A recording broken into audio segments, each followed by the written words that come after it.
5 seconds to go.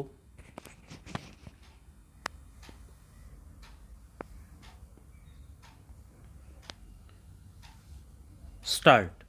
The main purpose of the United Nations is to build up a world without war, a world based on the cooperation of nations and peoples.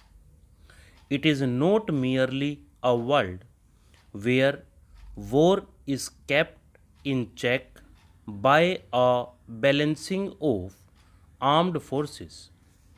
It is much deeper than that.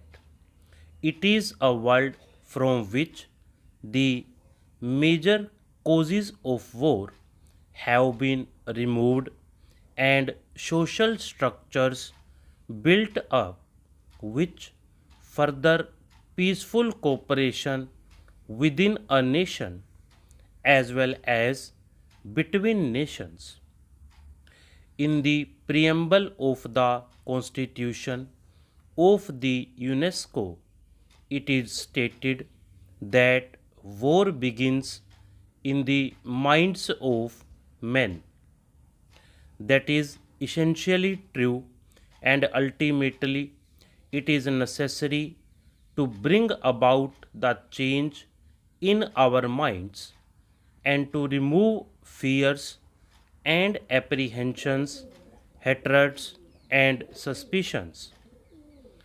Disarmament is a part of this process, for it will create an atmosphere of cooperation. But it is only a step towards our objective, a part of the larger efforts to rid the world of war and the causes of war.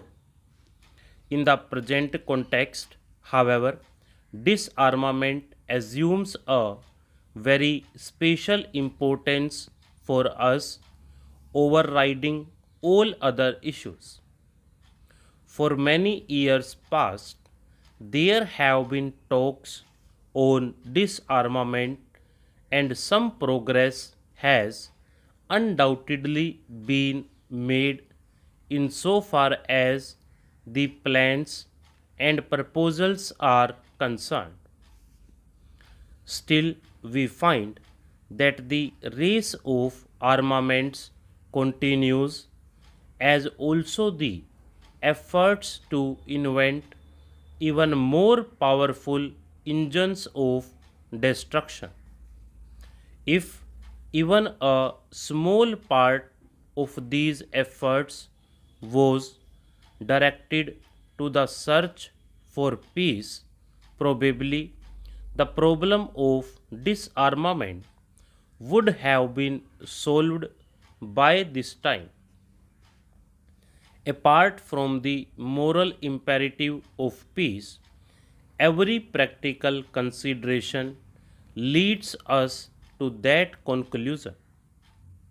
For, as everyone knows, the choice today in this nuclear age is one of utter annihilation and destruction of civilization, or of some way to have peaceful coexistence between nations. There is no middle way.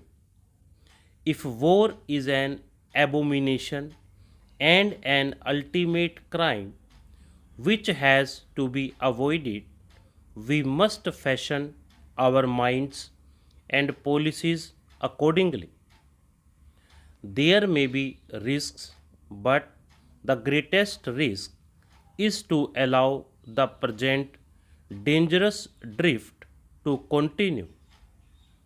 In order to achieve peace, we have to develop a climate of peace and tolerance, and to avoid speech and action which tend to increase fear and hatred. And at the present, it may not be possible to reach full disarmament in one step, though every step would be conditioned to that end. We live in an age of great revolutionary changes brought about by the advance of science and technology. Therein lies the hope for the world and also the danger of sudden death. Because of these advances, the time we have for controlling the forces of destruction is strictly limited. If within the next 3 or 4 years effective disarmament is not agreed to and implemented, then all the goodwill in the world will not be able to stop the drift to certain disaster. In the context of things as they are today, the great nations, the United States of America and the Soviet Russia, hold the key to war and peace.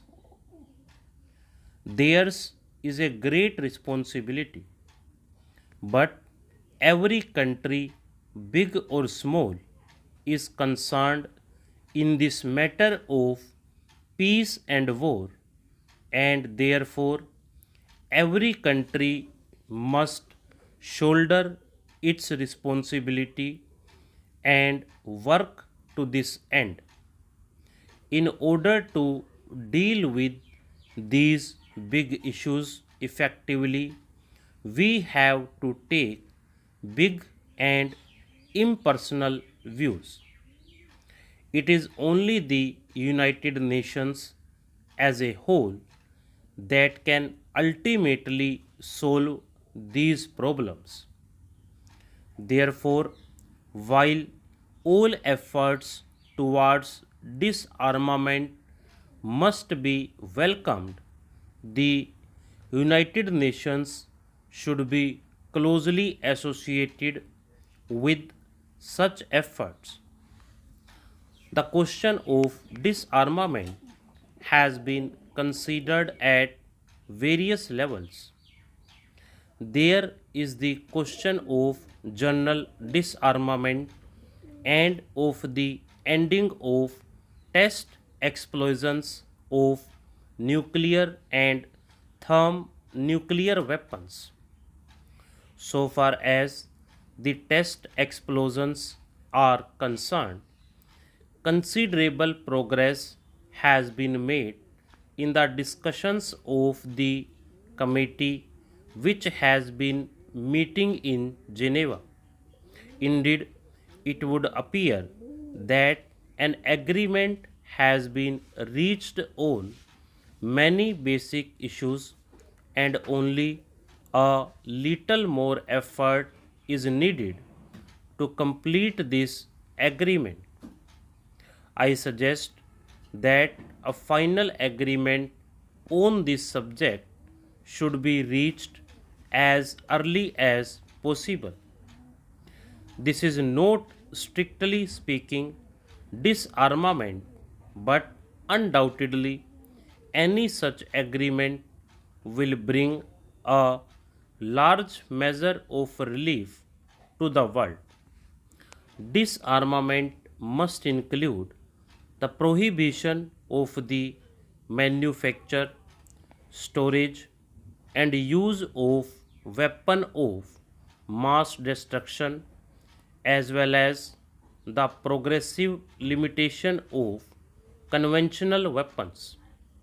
It is admitted that disarmament should take place in such stages as to maintain broadly the balance of armed power.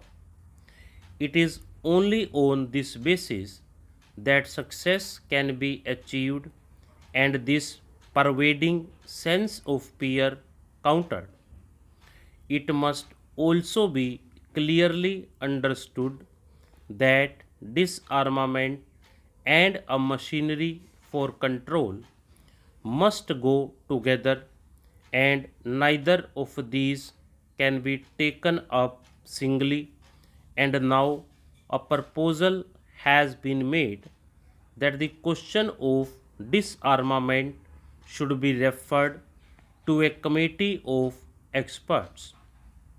In fact, experts have been considering this matter during the past years, and we have had the advantage of their views. Stop.